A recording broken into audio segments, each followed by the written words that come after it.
Hello students, good morning. तो आज हम लेके आए मैटर वेव्स। इसके पहले हम लोगों ने पढ़ा था, क्या पढ़ा था? रेडिएशन का डुअल कैरेक्टर होता है ना, wave character and particle character. Wave character के आधार पर सर्टेन फेनोमेना को अपन एक्सप्लेन करते हैं, that is interference, diffraction, polarisation, है ना। और पार्टिकल नेचर, इसके आधार पर फोटो इलेक्ट्रिक इफेक्ट देखा था हम लोगों ने कि that phenomena photo electric effect और कॉम्पटन इफेक्ट एक्चुअली हम लोगों को नहीं पढ़ना है, लेकिन for the knowledge, sake of knowledge, Compton effect and photo electric effect both can be explained only on the basis of particle nature of radiation. तो क्या कहा कि रेडिएशन का डुअल नेचर होता है। तो ये जो फिगर दिख रहा है, ये फिगर किनका है? ये फिगर जो दिख रहा है ना, ये किनका फिगर है? ये पहचानना है ना, जीके का क्वेश्चन है यार। तो ये फिगर देखो, ठीक है, और अपन और यहाँ ले आते हैं, ठीक है। नाउ दैट फिगर, ये फिगर किनका है? ये है डी ब्रॉय साहब का फिगर, है ना। डी ब्रॉगली अगर लिखेंगे तो नाम यूँ लिखेंगे, de Broglie, BROGLIE,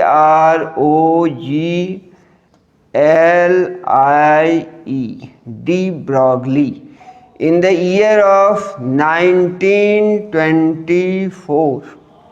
D Broglie साहब, वैसे तो नाम भी इनका यूनिक है ना। क्या लिखा है? डी स्मॉल से स्टार्ट हुआ, ऐसे अपना नाम कैपिटल से होता है जनरली सारे का, स्मॉल से स्टार्ट है, d small d then dash Broglie, ऐसे ब्रॉगली, बट स्पेलिंग याद रखने के लिए, बट प्रोनाउंसिएशन जो होता है de Broglie. In the year of 1924 इन्होंने ये हाइपोथेसिस दिया कि since the radiation has dual character, so particle also must have the dual character, यानी dual nature of matter भी होना चाहिए। रेडिएशन का dual nature है, so that duality should also hold in the case of matter, particle का एक nature क्या है? Particle nature. तो इन्होंने कहा कि as the nature loves symmetry, तो यदि रेडिएशन के दो नेचर हैं, particle and wave and particle, then particle के भी दो नेचर होने चाहिए। दैट इज, एक तो पार्टिकल नेचर है ही, वेव नेचर भी होना चाहिए, ठीक है। और उनके इस हाइपोथेसिस को फिर बाद में कंफर्म किया गया। उनका जो हाइपोथेसिस था, that was not merely the flight of fancy, है ना, वो केवल फ्लाइट ऑफ फैंसी नहीं थी, कल्पना की उड़ान नहीं थी, एक कपोल कल्पना नहीं थी। It was not merely the flight of fancy, but matter waves do exist. ऐसा बाद में एक्सपेरिमेंटेशन हुआ, डेविसन एंड जर्मर साहब ने और थॉमसन साहब ने भी इंडिपेंडेंटली एक्सपेरिमेंट करके इस फैक्ट को प्रूव किया कि जो सब एटॉमिक पार्टिकल्स हैं, जैसे इलेक्ट्रॉन के लिए उन्होंने प्रूव किया कि इलेक्ट्रॉन शोज डिफ्रैक्शन, ठीक है। फॉर्चुनेटली अनफॉर्चुनेटली अभी वो पोर्शन डिलीटेड है, डेविसन जर्मर एक्सपेरिमेंट, जिससे कि एक्सपेरिमेंटली प्रूव किया इस फैक्ट को कि डी ब्रॉय वेवलेंथ, वो जो मैटर वेव्स के बारे में इन्होंने कहा कि कोई भी अगर पार्टिकल है, कोई भी मैटर है, और इसका यदि मास m है and it is moving with velocity v, then इस मूविंग मास के साथ एक वेव एग्जिस्ट होता है। यानी क्या होगा? उसका सर्टेन वेवलेंथ होगा। ये वेवलेंथ होता है। कोई पार्टिकल जब मोशन में होगा, when the particle is in motion, then the wave is associated with that, so that wave is called matter wave. Matter wave is nothing but the wave associated with matter in motion. जब motion में हो, जब rest में होगा तो उससे wave associated नहीं होगा। यानी कहने का मतलब डी ब्रॉय साहब ने ही वॉज द पर्सनैलिटी, है ना। इन द ईयर ऑफ 1924 इन्होंने प्रपोज किया, इन्होंने हाइपोथेसिस दी कि मैटर वेव्स एग्जिस्ट करते हैं। किसके आधार पर? कहा कि डुअलिटी ऑफ रेडिएशन है तो डुअलिटी ऑफ मैटर भी होना चाहिए, बिकॉज जो एनर्जी है that exist in two forms, radiation और मैटर के फॉर्म। तो जब रेडिएशन का डुअल कैरेक्टर है तो मैटर का भी होना चाहिए। तो ये डुअल कैरेक्टर होते हैं, बट दोनों कैरेक्टर एक साथ शो नहीं होगा। इधर वेव कैरेक्टर शो करेगा मैटर और पार्टिकल कैरेक्टर, ठीक है।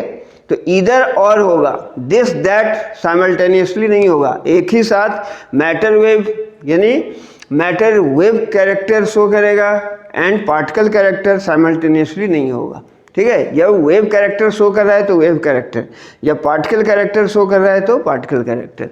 That is in fact D Broglie साहब ने यह हाइपोथेसिस दिया कि मैटर वेव्स एग्जिस्ट करता है, ठीक है।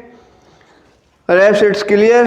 अब इसके बारे में हम लोग पढ़ेंगे बाद में। ये इस हाइपोथेसिस को एक्सपेरिमेंटली कंफर्म किया डेविसन एंड जर्मर साहब ने, ठीक है। तो डेविसन जर्मर साहब ने इस हाइपोथेसिस को फाइनली कंफर्म किया, ठीक है।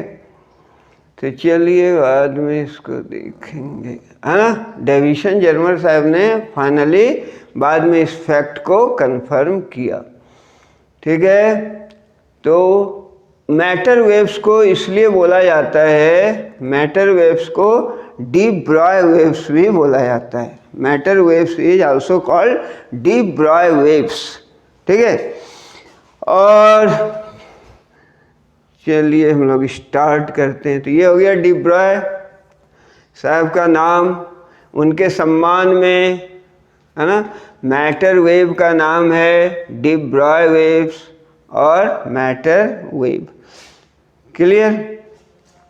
Now for a photon, photon के केस में Einstein one of the legendary, है ना। आइंस्टीन का नाम पता है।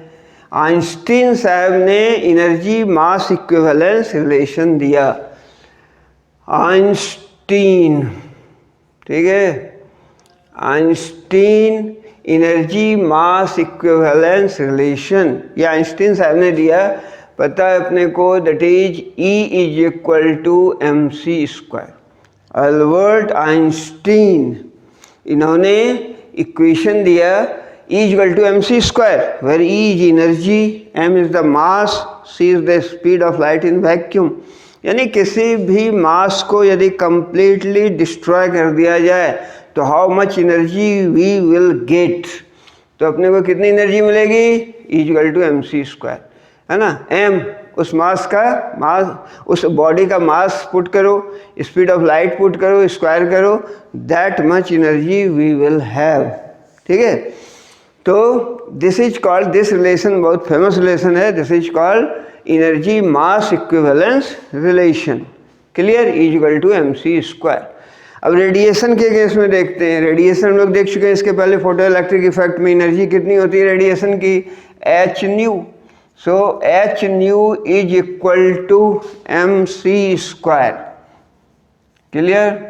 Now from here h nu, nu को क्या लिख सकते थे अपन? c अपॉन लैम्डा, ठीक है। And this is equal to what? mc square. यहाँ से हम लोग देख सकते हैं एक्चुअली ये c तो एक कैंसल हो जाएगा, then lambda is equal to h upon mc। Lambda is equal to what? Lambda is equal to h upon mc। And what is mc? Mass into velocity, mass multiplied with velocity, that is momentum, है ना। तो lambda is equal to h by p, यही है de Broglie relation. Lambda is equal to h upon p, तो इसको बोलते हैं de Broglie relation, clear. Lambda is equal to h upon p, clear. This one is called de Broglie relation.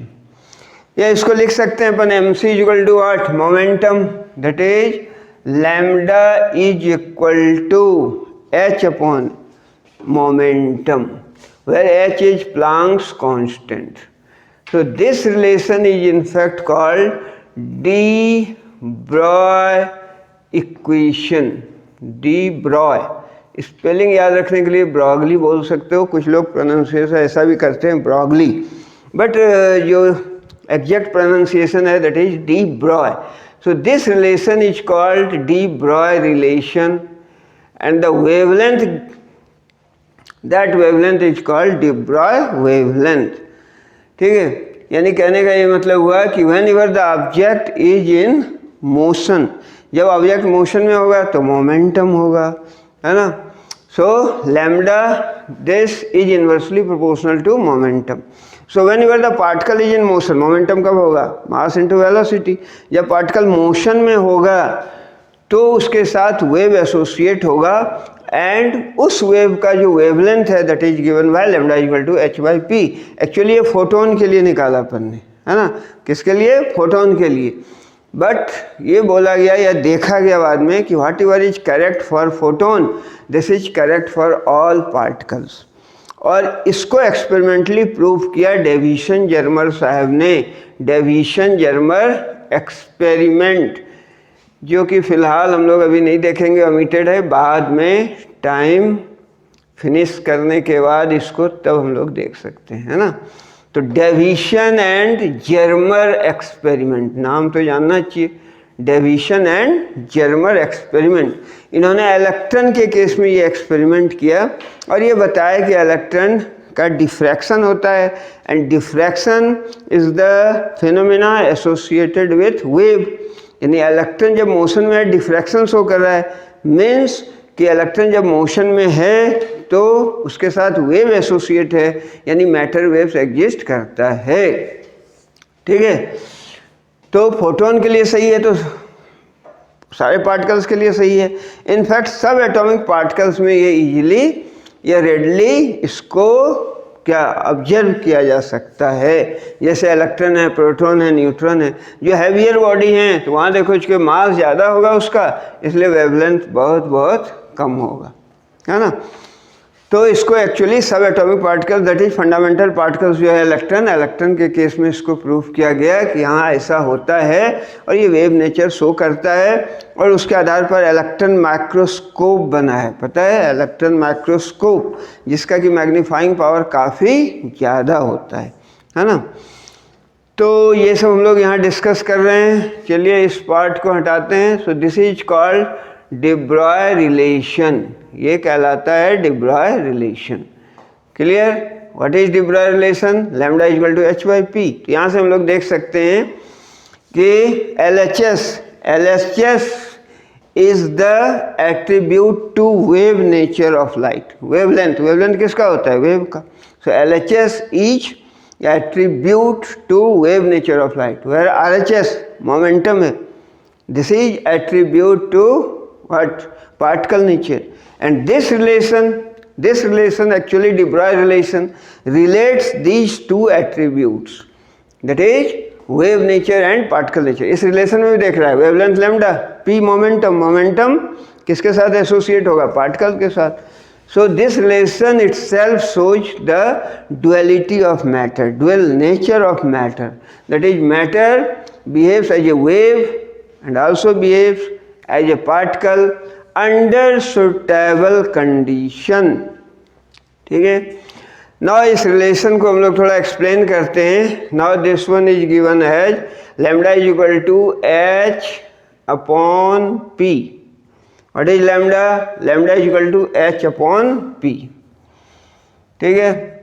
And p को हम लोग क्या लिख सकते हैं, मोमेंटम को काइनेटिक एनर्जी के टर्म में लिख सकते हैं. Lambda upon root over 2mk.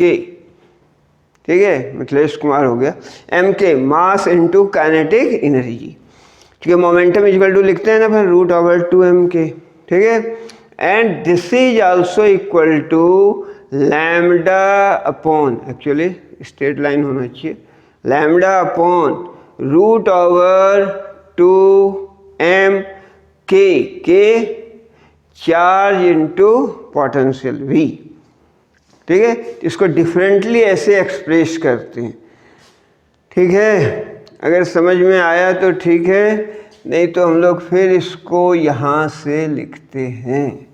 ठीक है, लैम्डा इक्वल टू h/p। क्या बोला, फोटोन के लिए इसको प्रूफ किया, फोटोन के लिए आया ये लैम्डा इक्वल टू h/p, है ना। और what ever is true for photon, other particles के लिए भी एप्लीकेबल है, और ट्रू है उसके लिए भी दिस होल्ड्स गुड, है ना। तो lambda is equal to h/p, and what is p? p is equal to √/2mk, and this is equal to h/√2m and k charge into potential difference। ये डिफरेंट वे में D Broglie wavelength को express कर सकते हैं। पता है अपने को मोमेंटम काइनेटिक एनर्जी के बीच रिलेशन पता होगा, नहीं पता है तो एक बार देख लेते हैं। k equal to what, k kinetic energy half mv square, half mv square, half mv का होल स्क्वायर, तभी तो मोमेंटम बना। बट ऊपर एक ही m है तो m से मल्टीप्लाई किया और m से डिवाइड किया, that is mv is p, that is p square upon 2m। So kinetic energy is equal to p square by 2m, that is p equal to what, √/2mk, है ना। तो lambda is equal to h/p और h upon √/2mk, and k kinetic energy is qv, ये भी पता है, ये भी डिस्कस किया था अभी हम लोगों ने। Kinetic energy is what, qv। जब कोई चार्ज पार्टिकल एक्सेलरेट होगा through a region of potential difference v, कोई पार्टिकल जब एक्सेलरेट होगा through a region of potential difference v, तो काइनेटिक एनर्जी कितना एक्वायर करेगा, that is q into v. ठीक है, k equal to what, q into v. कोई charge, electron volt को ऐसे डिफाइन भी किया गया है। इलेक्ट्रॉन वोल्ट क्या है, यूनिट ऑफ एनर्जी है। When an electron is accelerated through a region of potential difference v, then it acquires the kinetic energy, and that is क्या हो गया, इलेक्ट्रॉन वोल्ट, 1 इलेक्ट्रॉन वोल्ट, है ना। तो काइनेटिक एनर्जी कितना होगा, अगर किसी चार्ज पार्टिकल q को v पोटेंशियल डिफरेंस रीजन में पास करेंगे तो it will acquire the kinetic energy. इस रिलेशन को याद रखना, kinetic energy charge multiplied with potential difference. ठीक है, तो उस केस में k का वैल्यू रख दिया अपन ने √/2m, k के बदला रख दिया qv। So this is the different way to express what, de Broglie relation. Clear, चलिए अब हम लोग ग्राफ की बात करते हैं, है ना।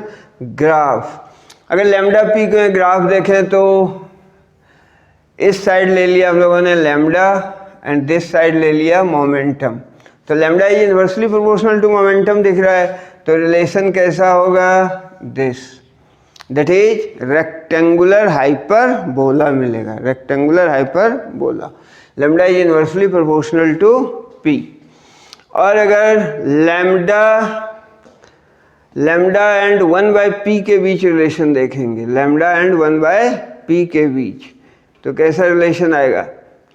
मान लो लैम्डा इधर ले लेते हैं, इधर ले लिया अपन ने 1/p, तो कैसा रिलेशन मिलेगा, डायरेक्टली प्रोपोर्शनल हो जाएगा, this one, lambda and 1/p का रिलेशन है। फिर यदि हम लोग दूसरा एक रिलेशन देखें, that is log of lambda and log of p, log of lambda and log of p के बीच रिलेशन देखेंगे, that is log p and log lambda, है ना, एंड लॉग लैम्डा। तो अपने को जो रिलेशन मिलेगा वो ये स्ट्रेट लाइन मिलेगा। ठीक है, तो these are the various relationships.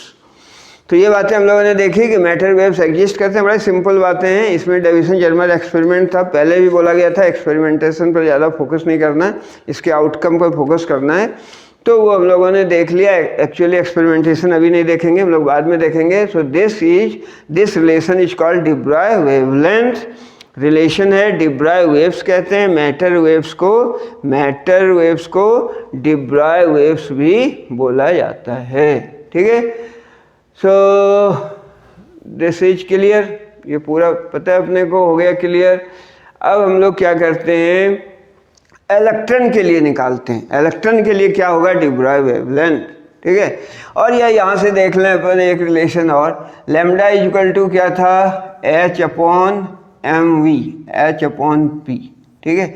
अब इसमें अपन देख सकते हैं कि if v is equal to 0, अगर पार्टिकल रेस्ट में हो तो v 0 है, पार्टिकल रेस्ट में, and lambda is inversely proportional to v है, lambda is inversely proportional to v। जब v 0 पार्टिकल रेस्ट में है तो लैम्डा कितना होगा, if v is equal to 0 then lambda is equal to infinity, then it will imply जो wavelength है वो इन्फिनिटी हो गया। इन्फिनिटी वेवलेंथ का मतलब एक वेव का लेंथ इन्फिनाइट हो गया, मीन्स कि मैटर वेव एग्जिस्ट नहीं करता है। तो कहने का क्या मतलब हुआ कि whenever the object is at rest, whenever the particle is at rest, then matter waves do not exist. जब पार्टिकल रेस्ट में है तो मैटर वेव एग्जिस्ट नहीं करता है। मैटर वेव कब एग्जिस्ट करता है, डी ब्रॉय साहब ने क्या कहा, when your particle is in motion then the wave is associated with that matter, that is called matter wave और de Broglie wave. Clear. Second देख सकते हैं, lambda is inversely proportional to mass है, mass जितना ज़्यादा होगा wavelength उतना कम होगा। और देख सकते हैं lambda is inversely proportional to what, momentum भी है ना, यानी मोमेंटम यदि ज़्यादा होगा, higher the momentum, so smaller will be the value of wavelength. और इससे रिजल्ट देख सकते हैं कि ये जो लैम्डा है ये चार्ज पर डिपेंड नहीं करता है, चार्ज पर डिपेंड नहीं करता है। क्यू पावर 0 दे दिया यानी 1 हो गया, यानी लैम्डा चार्ज पर डिपेंड नहीं करता है। कोई बॉडी जब मोशन में है, चार्ज बॉडी, तो उसके कारण जो डी ब्रॉय वेवलेंथ होगा उसका कोई इफेक्ट नहीं होगा, ठीक है। तो ये सारी बातें हम लोगों ने देखी, इसका यानी डिस्कशन था एक्चुअली इस पार्ट का। नाउ अब हम लोग इलेक्ट्रॉन के लिए यदि निकालें डी ब्रॉय वेवलेंथ, इलेक्ट्रॉन का क्या होगा, और इस पर कंसेप्चुअल क्वेश्चंस वगैरह भी ढेर सारे आते हैं, है ना। तो de Broglie wavelength is given by what, lambda is equal to h upon p, है ना। क्या था, h अपॉन पी, और फाइनल रिलेशन क्या था, p को √2m के लिखा था, 2m, and k is what, charge times potential difference. k is equal to क्या था, चार्ज टाइम्स पोटेंशियल डिफरेंस था। तो q इंटू v, नहीं ये देखा था। क्लियर, समझ में आ रहा है, बहुत सिंपल बातें हैं। Lambda is equal to h by p, h by √2m के। जब कोई इलेक्ट्रॉन, यदि इलेक्ट्रॉन को एक्सेलरेट किया जा रहा है in a region of potential difference v, तो ये एक्वायर करेगा काइनेटिक एनर्जी। माइंड इट, क्या एक्वायर करेगा, kinetic energy. That is kinetic energy k बराबर होता है ½mv², और ये बराबर होगा क्या, ev। जब किसी इलेक्ट्रॉन को एक्सेलरेट करते हैं थ्रू पोटेंशियल डिफरेंस v, तो वो काइनेटिक एनर्जी एक्वायर करेगा ev बराबर ½mv²। यहाँ से v का वैल्यू निकाल लो, वहाँ पुट कर दो, है ना, एक ही बात है, ठीक है। Lambda is equal to h/p होता है, तो उससे भी हो जाएगा, या यहाँ सारे वैल्यू रख दो तो इससे भी बात हो जाएगी, ठीक है। चलिए यहाँ अगर रख देते हैं तो क्या होगा, काइनेटिक एनर्जी का वैल्यू रख दिया हम लोगों ने this much, then lambda is equal to h upon √2m, और काइनेटिक एनर्जी का वैल्यू रख दिया ev। Clear, h lambda is equal to h upon √2m के। इलेक्ट्रॉन जब एक्सेलरेट हो रहा है v पोटेंशियल डिफरेंस से, माइंडेड, तो ये काइनेटिक एनर्जी एक्वायर करेगा ev। क्लियर, तो ये अपने को एक रिलेशन तो है ही, उसी रिलेशन को लिखा, सर यहीं लिख देते q भी, यहाँ लिख देता तो फिर इस फैक्ट को दोबारा कैसे बोलते, है ना। चलिए आई बात समझ में। अब यहाँ से हम लोग अगर वैल्यू रख दें, इलेक्ट्रॉन का चार्ज पता है कितना होता है, कितना होता है 1.6 इंटू 10⁻⁻19 कूलम। मास कितना होता है 9.1 into 10⁻31 kilogram mass charge. Planck's constant 6.62 into 10⁻34 joule second. ये सारे वैल्यू जब रख दोगे तो जो लैम्डा का वैल्यू आएगा वो कितना आएगा 12.27 upon root v square root, और ये एंगस्ट्रम में आएगा mind it. So this one is lambda, है ना। ये रिलेशन आएगा। मास रख दिया इलेक्ट्रॉन का कितना होता है, चार्ज पता है, प्लांक्स कांस्टेंट पता है। तो इलेक्ट्रॉन के केस में de Broglie wavelength associated with electron, जब इलेक्ट्रॉन को एक्सेलरेट किया वी पोटेंशियल डिफरेंस से, so that relation is given as lambda equal to 12.27 upon root v angstrom. Book में नैनोमीटर में दे रखा है तो एक पॉइंट इधर ले आएगा, है ना।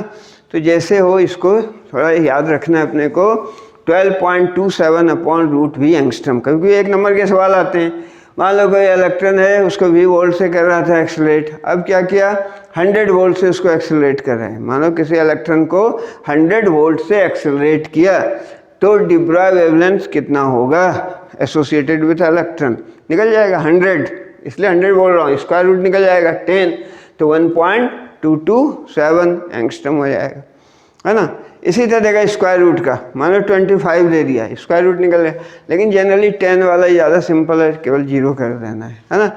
और ये रिलेशन बहुत यूजफुल है। So this is the expression for what, de Broglie wavelength associated with electron, ठीक है। और ये जो डिब्राय वेवलेंथ है, दिस डिब्राय वेवलेंथ, मिटा दूं, चलिए बोल रहा है हाँ तो मिटा दिया, ठीक है। ये जो डिब्राय वेवलेंथ है, this de Broglie wavelength, yes yes, this de Broglie wavelength, इसने बड़ी मदद की। हम लोगों ने अगर पढ़ रखा है केमिस्ट्री में, यहाँ तो अभी डिस्कस नहीं किया अपन ने, Bohr's quantization condition. Bohr's quantization condition क्या कहता है, L is equal to NH upon 2π, पढ़ रखा होगा। यहाँ L है एंगुलर मोमेंटम, है ना। तो बोर साहब ने ये पोस्टुलेट दिया क्वांटम मैकेनिक्स के आधार पर, जैसे कि उसके पहले किसने दिया था पोस्टुलेट, रदरफोर्ड साहब ने ये कहा था, है ना, कि जब इलेक्ट्रॉन रिवॉल्व करता है, सर्कुलर ऑर्बिट में रिवॉल्व करता है, तो उसके लिमिटेशन आए या ड्रॉबैक्स आए, जब रिवॉल्व कर रहा है तो उसकी एनर्जी कम होगी। तो फिर बोर साहब ने ये कहा, बोर, नील्स बोर, है ना। तो बोर साहब ने ये कहा, बोहर भी बोलते हैं कुछ लोग, तो इन्होंने ये कहा कि एक्चुअली जब इलेक्ट्रॉन मूव कर रहा है सर्कुलर ऑर्बिट में, whenever electron is moving in a circular orbit, ठीक है, तो उस ऑर्बिट को कहा कि वो स्टेशनरी ऑर्बिट में मूव कर रहा है, और ये स्टेशनरी ऑर्बिट में मूव करता है तो वो एनर्जी रेडिएट नहीं करता है। ऐसे क्लासिकल थ्योरी कहती है कि एक्सेलरेटेड इलेक्ट्रॉन मूव कर रहा है तो एक्सेलरेटेड हो रहा है, और ऑसिलेटिंग, तो accelerated electron, accelerated charge is the source of electromagnetic radiation. ये हम लोगों ने देखा है इलेक्ट्रोमैग्नेटिक वेव्स में भी। तो वो क्या करेगा, एनर्जी रेडिएट करेगा, तो एनर्जी कम होती जाएगी, फाइनली इलेक्ट्रॉन कोलैप्स कर जाएगा। लेकिन ऐसा होता नहीं है, स्टेबल होता है।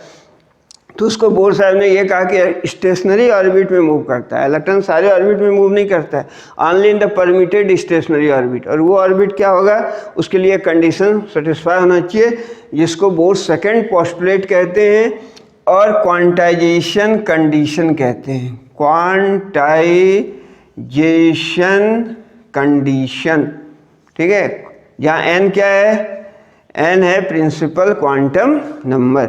यानी उन्होंने ये कहा कि स्टेशनरी ऑर्बिट में घूमता है, एनर्जी रेडिएट नहीं करता। स्टेशनरी ऑर्बिट है क्या, वह ऑर्बिट जिसके लिए कंडीशन सेटिस्फाई होता है कि angular momentum is equal to NH/2π, ठीक है। तो ये एक पजल बना हुआ था बहुत दिनों तक, टिल जब तक कि ये हमारे महाशय जो हैं डिब्रॉय साहब, इन्होंने जब ये हाइपोथेसिस नहीं दी और इन्होंने इस पजल को रिमूव किया, दूर किया। कैसे दूर किया ये देखो, इन्होंने ये कहा कि when your electron is moving yes, whenever electron is moving, ये ठीक है, इसको थोड़ा बड़ा बना लें तभी तो विजिबल होगा, और बड़ा बना लिया, ठीक है, और इधर ले आए और इधर बड़ा बना दिया, क्लियर, अब विजिबल होगा, दिख रहा है, यस, पीछे दिख रहा है, हाँ। तो ये देखो उन्होंने ये कहा कि इलेक्ट्रॉन जब मूव कर रहा है, इलेक्ट्रॉन सर्टेन ऑर्बिट में जब मूव कर रहा है, डिब्रॉय साहब ने ऐसा कहा है ना, जब इलेक्ट्रॉन सर्टेन ऑर्बिट में मूव कर, मान लो ये सर्कुलर ऑर्बिट है जिसका रेडियस r है, तो उन्होंने ये कहा कि एक तो ये कहा उन्होंने कि जब इलेक्ट्रॉन मूव कर रहा है तो वो पार्टिकल नेचर शो नहीं कर रहा है, वो वेव नेचर शो कर रहा है ना, और इस ढंग से वो वेव नेचर शो कर रहा है, और वेव नेचर शो कर रहा है मतलब वेवलेंथ इसके साथ एसोसिएट होगा, है ना। तो जो सरकमफ्रेंस है, उस ऑर्बिट का जो सरकमफ्रेंस है ना, वो कितना होता है ऑर्बिट का, 2πr। ये जो है n वेव्स को अकोमोडेट करेगा। बात समझ में आई?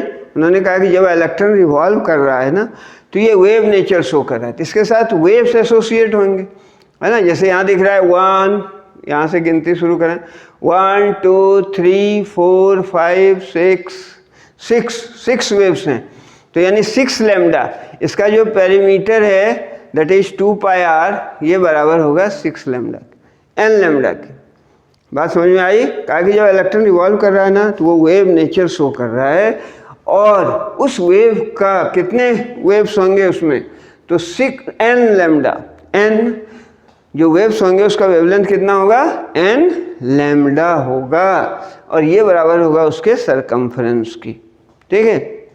अब यहाँ से देखो, अब 2πr n लैम्डा, डिब्रॉय साहब ने ये कहा है, तो डिब्रॉय साहब का वेवलेंथ देना पड़ेगा, डिब्रॉय वेवलेंथ कितना है, डिब्रॉय वेवलेंथ h/p h/mv, ठीक है। अब इसको लिख सकते हैं p × r, इधर ले आओ, pr is equal to nh/2π, and what is pr, ये तो l है, nh/2π, this is the relation. Angular momentum is equal to कितना हो गया, nh/2π, angular momentum is equal to nh/2π। चलिए थोड़ा फाइन लिख दिया, है ना, आ गया ना वहाँ पे। यानी जो बोर्स का सेकंड था पोस्टुलेट, बोर्स क्वांटाइजेशन कंडीशन भी बोलते हैं, L = nh/2π, this was a puzzle for a long time till the de Broglie gave his hypothesis. तो उन्होंने ऐसे इस पजल को दूर किया कि इलेक्ट्रॉन रिवॉल्व कर रहा है, स्टेशनरी ऑर्बिट है, तो ये पार्टिकल नेचर नहीं वेव नेचर शो कर रहा है, सच दैट कि जो सरकमफ्रेंस है 2πr, ये बराबर होगा n लैम्डा के, और यहाँ से इन्होंने प्रूव किया कि this is equal to this. तो ये प्रूफ एग्जाम वगैरह में आता है कि यहाँ से स्टार्ट करें तो यहाँ पहुँच सकते हैं, यहाँ से स्टार्ट करें तो यहाँ आ सकते हैं अपन, ठीक है। तो ये एक बात थी। और लगे हाथों हम लोग एक्चुअली सोच क्या रहे हैं कि इस पार्ट को हटा दें। चलिए वो फिगर भी चला गया तो ठीक ही है ना, कोई अपने को मलाल नहीं है। हाँ ना, एक क्वेश्चन आता है और दिया भी हुआ है एनसीईआरटी में, 2 फिगर दिया हुआ है। एक्चुअली हाइगेंस अनसर्टेनिटी प्रिंसिपल पर बेस्ड है, लेकिन प्रिंसिपल का ज़्यादा एक्सप्लेनेशन नहीं है। क्वेश्चन कुछ ऐसे आते हैं, मैंने डायग्राम लाया है तो लाजमी है कि इसको यहाँ ले आऊँ। ये ले आया साहब, ऐसा साहब कोई बोलते हैं, तो इसको इधर ले आया साहब और इसको इधर ले आया, शायद विजिबल होगा, चेक इट। अनदर वन को यहाँ ले आता हूँ साहब और इससे यहाँ खींच देता हूँ, और इसको फिर इधर ले आता हूँ और इसको इधर खींच देता हूँ, ठीक। हाँ, नाउ इट्स विजिबल, दिख रहा है, पीछे दिख रहा है बच्चे, हाँ दिख रहा है। तो ये जो है ना, ये एक वेव है, पता है, ये भी वेव दिखा रहा है, wave pattern. So this one is called localized wave.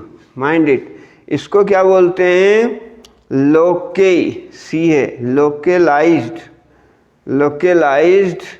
wave. ठीक है? And this one is called unlocalized wave. ये क्या कहलाता है? Unlocalized wave. ठीक है? ये फिगर दिया हुआ है अपने एनसीईआरटी बुक में। कभी भी 1 नंबर के क्वेश्चन में 2 नंबर में आ जाते हैं, give the diagram of localized and unlocalized wave.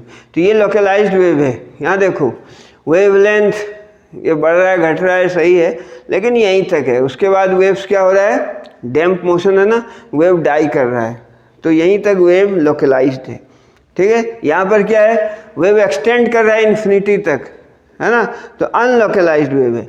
वैसे हाइगेंस अनसर्टेनिटी प्रिंसिपल का थोड़ा सा जिक्र है। तो हाइगेंस अनसर्टेनिटी प्रिंसिपल ये कहता है कि del x multiplied with del p ये बराबर क्या होगा? ये होगा एच क्रॉस के बराबर या h/2 पाई के बराबर, यानी कांस्टेंट होगा। h कांस्टेंट है, प्लांक्स कांस्टेंट, 2 पाई कांस्टेंट है। यानी कहने का मतलब डेल एक्स क्या है? अनसर्टेनिटी इन पोजीशन, और ये है del p uncertainty in momentum. तो ये कहता है कि मोमेंटम हाइजेनबर्ग्स अनसर्टेनिटी प्रिंसिपल की both position and momentum simultaneously accurately measure नहीं हो सकता। अगर एक को एक्यूरेटली मेजर कर रहे हैं डेल एक्स को, तो इसमें क्या आएगा? इसमें अनसर्टेनिटी आएगी डेल पी में। और अगर डेल पी को एक्यूरेटली मेजर कर रहे हैं तो डेल एक्स सर्टेन होगा। तो वही है यहाँ पे, है ना, अनलोकलाइज्ड वेव। यहाँ जो है, यहाँ पोजीशन इसका सर्टेन नहीं है। ठीक है? और यहाँ इसका पोजीशन सर्टेन है। So this one is called localized and this one is called unlocalized wave. ठीक है? तो आज हम लोग अब डिस्कशन को यहीं रोकना चाहते हैं, बट एक फिगर और है तो उसको क्यों ना देख लिया जाए, नहीं तो हमारे जो असिस्टेंट हैं उसका काम बेकार हो जाएगा। हाँ, तो चलिए ये ले आते हैं, है ना। तो for the sake of my assistant ये देख लिया जाए। चलिए इसको यहाँ बढ़ा दिया। ये शायद फिगर काय का है? ये है डेविसन जर्मर एक्सपेरिमेंट का एक्सपेरिमेंटल सेटअप। ठीक है? डेविसन जर्मर एक्सपेरिमेंट का एक्सपेरिमेंटल सेटअप है। यस, इसमें क्या बता रहा है? STLT यहाँ फिलामेंट है ना, फिलामेंट ये लो टेंशन बैटरी से जुड़ा हुआ है। इसको हीट किया जाएगा तो इमिशन होगा, कौन? थर्मियोनिक इमिशन, इलेक्ट्रॉन निकल रहे हैं। ये एनोड है, ये देखो हाई टेंशन से जुड़ा हुआ है, तो ये क्या करेगा? पोटेंशियल डिफरेंस अप्लाई करेगा, एक्सेलरेट होगा, और होल से जा रहा है फाइन बीम के रूप में इलेक्ट्रॉन बीम। निकेल टारगेट के ऊपर इंसिडेंट होगा। कहाँ होगा? निकेल टारगेट के ऊपर इंसिडेंट होगा। यहाँ से स्कैटर होगा डिफरेंट डायरेक्शन में, theta is the scattering angle है। और यहाँ मूवेबल कलेक्टर लगा हुआ है जिसमें गैल्वेनोमीटर भी होते हैं। ये इलेक्ट्रॉन को डिटेक्ट करेगा। और फिर ग्राफ प्लॉट किया गया ना, किसके बीच? तो ये एंगल के बीच और इंटेंसिटी के बीच डिफरेंट पोटेंशियल लेके, तो ये देखा गया कि 54 वोल्ट में पिक आता है। और यहाँ से फिर वो जो फार्मूला है लैम्डा इज इक्वल टू क्या था? 12.27 अपॉन रूट वी। तो 54 यहाँ से रख दिया, तो इसका जो वैल्यू आ जाता है 1.67 नैनोमीटर आया था। और थ्योरेटिकली भी कहा ये 1.65 आ रहा था। दोनों में गुड एग्रीमेंट था। तो ये कहा गया कि डेविसन जर्मर एक्सपेरिमेंट के द्वारा ये फैक्ट प्रूव हो गया कि जो इलेक्ट्रॉन है वो डिफ्रैक्शन शो कर रहा है। मैक्सिमा क्यों आ रहा है? डिफ्रैक्शन शो कर रहा है। एक पर्टिकुलर एंगल पर देखा गया maximum number of electrons scattered हो रहे हैं पर्टिकुलर एंगल पर, पर्टिकुलर वोल्टेज अप्लाई करने पर। ठीक है? तो ये 50 डिग्री एंगल था शायद, and this one is 54 volt. तो यहाँ अगर वैल्यू रख दें तो इतना आता है। इस तरह से ये डेविसन जर्मर एक्सपेरिमेंट का सेटअप था। चलिए, हालांकि ये अभी ओमिटेड पोर्शन है, बाद में इसको देखना है, देखेंगे अपन। Till that thank you, have a good day. इसके बाद हम लोग न्यूमेरिकल्स देखेंगे इस चैप्टर पे। Till that goodbye, thank you.